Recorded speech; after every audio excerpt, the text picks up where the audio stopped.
Halo semuanya, perkenalkan nama saya Wani Indiani dengan NPM 2217011124 dari jurusan Kimia, Fakultas Matematika dan Ilmu Pengetahuan Alam.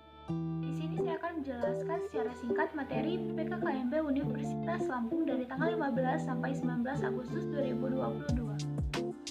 Dengan tema Ciptakan Mahasiswa Berkarya dan Berinovasi untuk Kampus Merdeka Belajar. Materi yang pertama yaitu peran Kepolisian Republik Indonesia dalam mengatasi kejahatan digital oleh Kepala Kepolisian Republik Indonesia Daerah Lampung. Dengan pokok materi, yang pertama definisi Undang-Undang ITE, kedua contoh pasal pidana, ketiga pemanfaatan teknologi, keempat contoh pelanggaran hukum, dan yang kelima tips and trik menghindari kejahatan digital. Materi yang kedua yaitu pengembangan karakter mahasiswa sebagai intelektual dan anti kekerasan oleh Ibu Dr. Susetya Herawati ST MSI. Dengan pokok materi yang pertama pengertian bullying, dua di mana bullying terjadi, yang ketiga jenis-jenis bullying, yang keempat tanggung jawab mahasiswa sebagai generasi muda, dan yang kelima, fenomena patologi sosial. Materi yang ketiga yaitu penguatan karakter mahasiswa dalam perspektif agama. Dengan pokok materi, 1. Tujuan pengembangan karakter mahasiswa, 2. Peran dan fungsi kearifan dalam penerapan nilai kebudayaan, dan yang ketiga, melestarikan dan menjaga kebudayaan Indonesia. Materi yang pertama yaitu Merdeka Belajar Kampus Merdeka oleh Wakil Rektor Bidang Akademik. Dengan pokok materi, yang pertama Visi Indonesia 2045. Kedua, 4 pilar Visi Indonesia 2045. 3. Tantangan 4 indikator belajar Pancasila. 5. Tujuan Merdeka Belajar. Materi yang kedua yaitu kesadaran lingkungan hidup, manajemen risiko, dan kampus sehat oleh Wakil Rektor Bidang Umum dan Keuangan.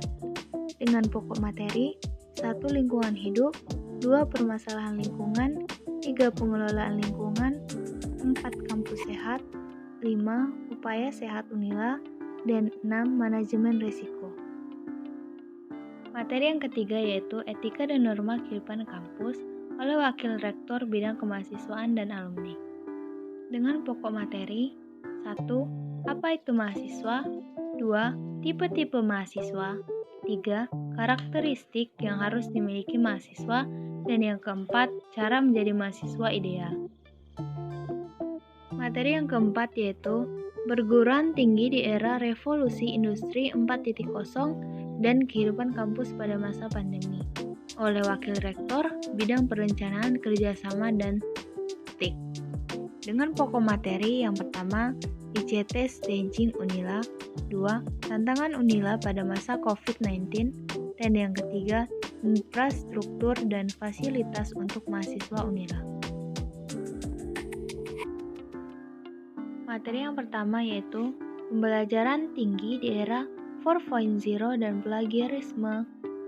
Dengan materi pokok, 1. Membuat visi misi 4 tahun ke depan, 2. Menguasai soft skill bahasa dan komunikasi, ketiga, imbang mengisi akademik dan non-akademik, keempat, percaya pada diri sendiri dan jujur. Materi yang kedua yaitu sistem perkuliahan dan pembimbing akademik oleh Wakil Dekan Bidang Akademik dan Kerjasama. Dengan materi pokok 1. Pembagian pendidikan tinggi, 2. Tahun akademik, 3. Satuan kredit semester, 4. Mengulang dan menghapus mata kuliah. Materi yang ketiga yaitu fasilitas di Fakultas FMIPA dan Administrasi oleh Dekan Bagian Umum dan Keuangan. Dengan materi pokok 1. Fasilitas yang tersedia di FMIPA, 2. Waktu pembayaran UKT, 3. Sistem informasi keringanan dan bebas uang kuliah atau SIKEBAS. Materi yang keempat yaitu prestasi kemahasiswaan dan administrasi oleh Wakil Dekan Kemahasiswaan dan Alumni. dengan pokok materi. 1. Mahasiswa harus berprestasi. 2. Pengenalan unit minat bakat FMIPA. 3. Syarat kelulusan mahasiswa.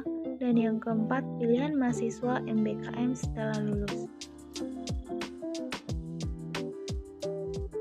Materi yang pertama yaitu Sistem Perkuliahan dan Kurikulum oleh Ibu Dr. Mita Rianti, SSI MSI, dengan pokok materi. 1. Sistem kredit semester. 2. Syarat mengikuti ujian akhir semester. 3. Indeks prestasi. 4. Beban dan masa studi mahasiswa. 5. Kurikulum dan MBKM. Dan 6. Standar penilaian pembelajaran. Materi yang kedua yaitu penjelasan peraturan akademik. 1. Tahun akademik. 2. Penyelenggaraan pendidikan. 3. Sanksi akademik. 4. Pindah studi. 5. Program gelar ganda. 6. Kelulusan mahasiswa. 7. MBKM. Materi yang ketiga yaitu penjelasan dosen pembimbing akademik dengan materi pokok. 1. Apa itu dosen pembimbing akademik? 2. Tugas, fungsi, kewajiban, dan wewenang dosen pembimbing akademik. 3. Jangka waktu bimbingan. Dan materi yang terakhir yaitu penjelasan dosen bimbingan konseling. Dengan materi pokok, yang pertama, apa itu dosen bimbingan konseling? 2. Apa itu konsultasi dan bimbingan mahasiswa? Dan yang ketiga, tujuan konsultasi dan bimbingan mahasiswa. Ya dari saya, wassalamualaikum warahmatullahi wabarakatuh. Sampai jumpa semuanya.